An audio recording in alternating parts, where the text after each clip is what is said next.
सबसे पहले आप सभी पत्रकार बंधुओं को धन्यवाद कि आपने मुझे बोलने का अवसर दिया। आपके माध्यम से सबसे पहले नौतन और बैरिया विधानसभा की समस्त जनता को मैं नमन करता हूं और आपके चैनल के माध्यम से ये अपील करता हूं कि हमने सुना है, लोहिया जी ने कहा है कि जिस प्रकार रोटी तवे पर एक बार छोड़ दी जाए लगातार तो वो जल जाती है, वैसे ही राजनीति में सत्ता होती है।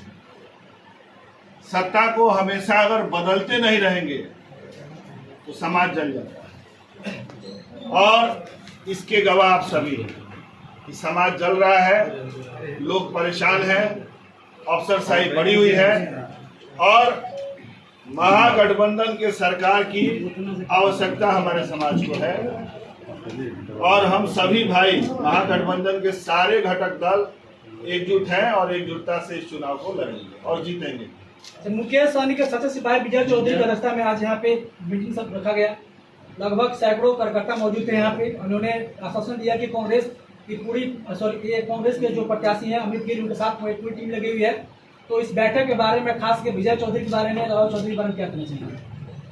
देखिए, विजय चौधरी जी हमारे युवा साथी हैं और वीआईपी जो कि हमारे गठबंधन का एक मुख्य हिस्सा है और उस हिस्सा को इस जिले में इनका नेतृत्व प्राप्त है।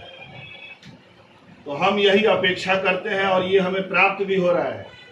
इस चुनाव में ये हमारा नेतृत्व करें, हमारा मार्गदर्शन करें और इस नैया को प्रसाद राज की तरह जरूर पार करें। यहाँ पर लड़ाई त्रिकोणीय हम क्या जो नौतन ने सभा लड़ाई त्रिकोणीय है, इसका क्या कहना चाहिए? चुनाव जो है विगत 20 वर्षों में हमने देखा है कि बिहार का चुनाव बाइपोलर होता है, द्विपक्षीय होता है। उसमें तीसरे पक्ष के लिए कोई जगह होती नहीं है। ये आप सभी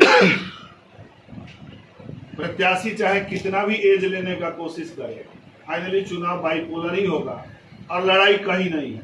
एक तरफा महागठबंधन के पक्ष में जनता मन बना चुकी है और निश्चित हम लोग रिजल्ट के दिन भारी मतों के अंतर से जीतेंगे।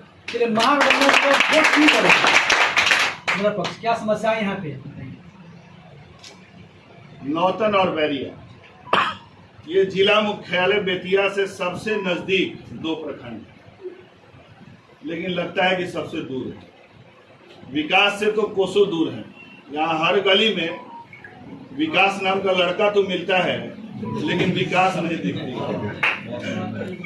और सड़कों का हाल वैसा ही है। मैं अभी आ रहा हूँ बेतिया से, यहाँ पहुँचने में रास्ते में जाम की समस्या है, सिंगल रोड है, सिंगल पुल है और सबसे बड़ी समस्या हमारे यहाँ लोग कहते हैं पलायन की है। तो सरकार ने, लोगों ने बस पलायन का एक ही पक्ष, एक ही चेहरा दिखाया है कि लोग मजदूरी करने बाहर जाते हैं, पलायन करते हैं। हम सभी गांव के और देहाती परिवेश से बिलोंग करते हैं। आज जितने हमारे पत्रकार बंधु हो, हम सभी किसी न किसी गांव के हिस्सा रहे और जब हम अपने गिरेबान में झांक के देखते हैं कि भाई हमारा गांव, हमारी हरियाली, हमारी खेती, हमारा परिवार, हमारा कुनबा क्यों छूट गया, तो हम यही पाते हैं कि हमारे यहाँ गांव में शिक्षा की मूलभूत व्यवस्था नहीं, बुनियादी शिक्षा शून्य है। जो व्यक्ति मजबूर है आर्थिक रूप से, एकदम गरीबी रेखा के नीचे है, वही अपने बच्चों को सरकारी स्कूल में पढ़ा पाता है। अन्यथा लोग पलायन का मूल कारण है कि लोग शहर में जा रहे हैं, करवा रहे हैं। बेतिया में कोई फैक्ट्री नहीं है, बस बच्चों को पढ़ाने के लिए।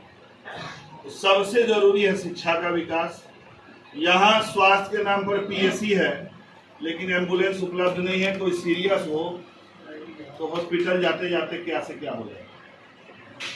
चलिए, यदि आप सत्ता में आते हैं, आप चुनाव जीतते हैं, तो यहाँ की सबसे बड़ी समस्या है पुल बांध की समस्या, जो कि पूर्णा पर जिलवा की है, जो कि वर्तमान विधायक जो कि यहाँ के हैं नारायण प्रसाद और ये जसवाल जी बार बार शासन देते हैं कि पुल काम अब चालू होता नहीं है। तो क्या विश्वास उम्मीद जनता आपसे करे कि यदि आप जीते हैं तो उस काम को आप कर पाएंगे? मैं आपके प्रश्न का थोड़ा उल्टा उत्तर देना चाहूँगा। किसी ने कहा है कि सियासत को लहू की आदत है, वरना मुल्क में सब सलामत है।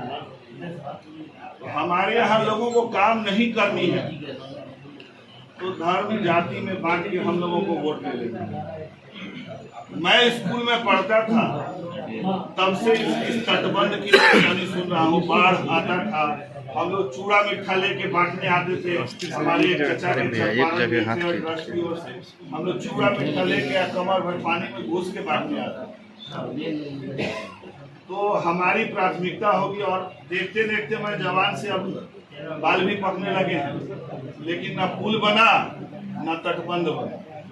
तो ये जरूर मेरी पहली प्राथमिकता होगी कि पटनाहट ये पुल का निर्माण हो और बांध मजबूत हो, ताकि हमारे जो कृषक हैं उनकी खेती, उनका परिवार, उनका गांव सुरक्षित हो। यही मेरी पहली प्राथमिकता। शिक्षा से जुड़े हुए हैं आप, शिक्षा क्षेत्र से जुड़े हुए हैं, तो सरकारी स्कूलों की दुर्दशा छुपी हुई नहीं है, जैसा अभी आपने बताया। लेकिन क्या आप ऐसी व्यवस्था कर पाने में सक्षम होंगे कम से कम अपने जिले में कि जो कोचिंग व्यवसाय है इस पर असर पड़ेगा? तो क्या ऐसा नहीं है कि भविष्य में आप कोचिंग व्यवसाय के लिए शिक्षा पर ध्यान नहीं देंगे?